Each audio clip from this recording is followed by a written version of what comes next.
Hey friends, Jeff Allen off the gridiron. Well, today we're making charred cloth. I have a little metal tin with a hole drilled in the top of it and filled with a bunch of 100% cotton pieces. I think it was from an old towel.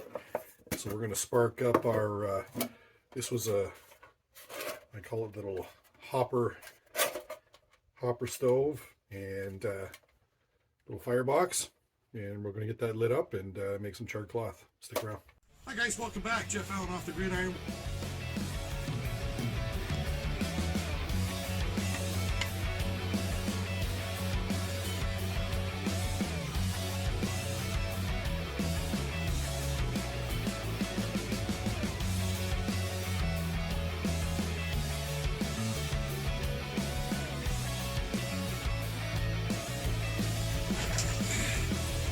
We'll see you in the woods.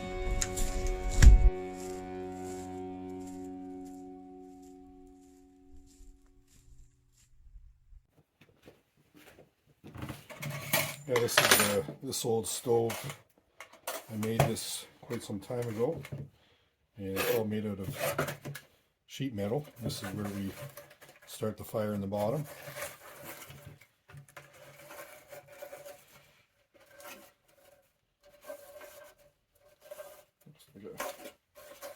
Little pieces in there, and once the fire gets lit, then we can drop some sticks in the top.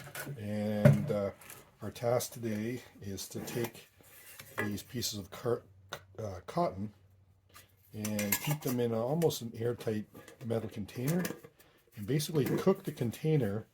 And the lack of combustion carbonizes, or at least that's what I'm going to call it, covers the material with carbon, and it doesn't have complete combustion. And then we have charred cloth for using that for flint steel.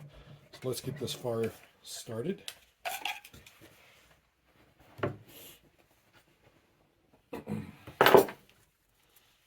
So we got some little pieces of fat wood here. We can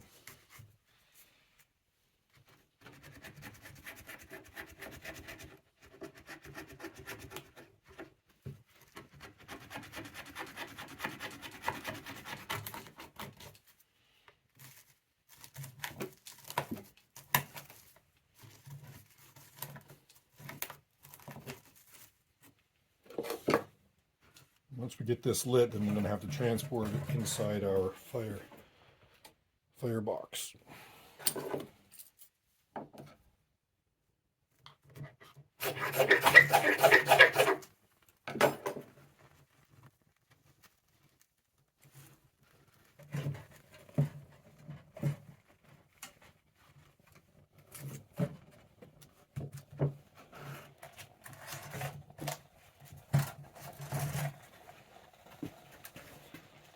And it goes quite well, you can see there.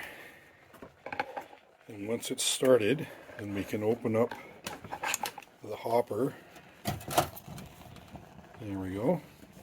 I also have a hole in the front that if I was on the ground, I would drive this peg in. There's a hole at the bottom, and because I know it's going to start getting quite hot on the bottom of that box.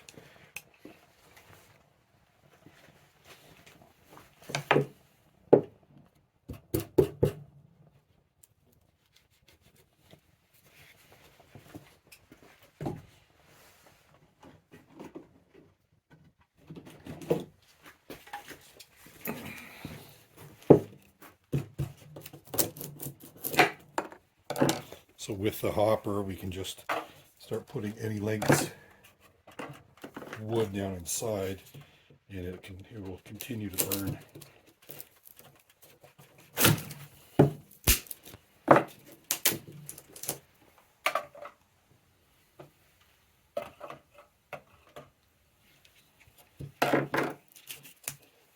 We can even put some larger pieces down too.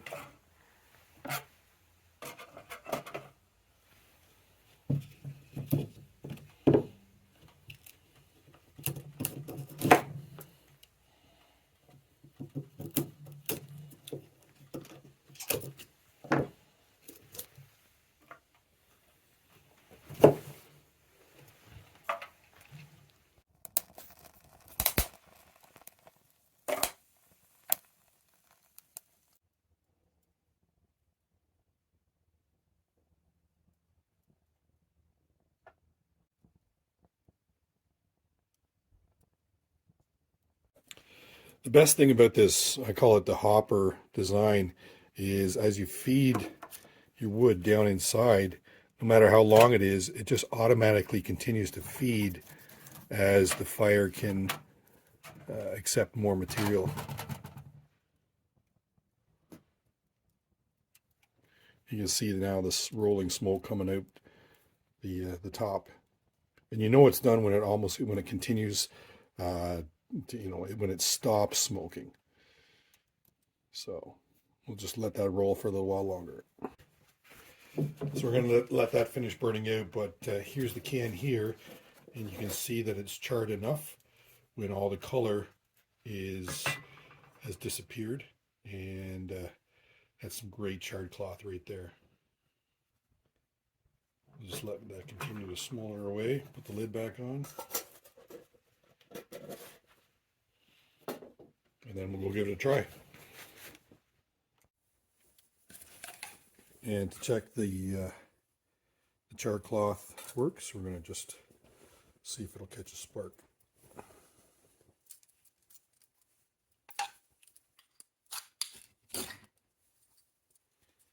Just like that, you can see it catches a spark, and that'll continue to smolder away.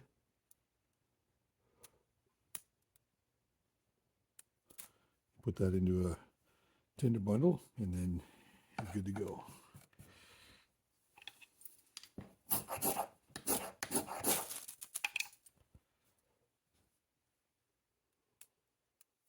Success.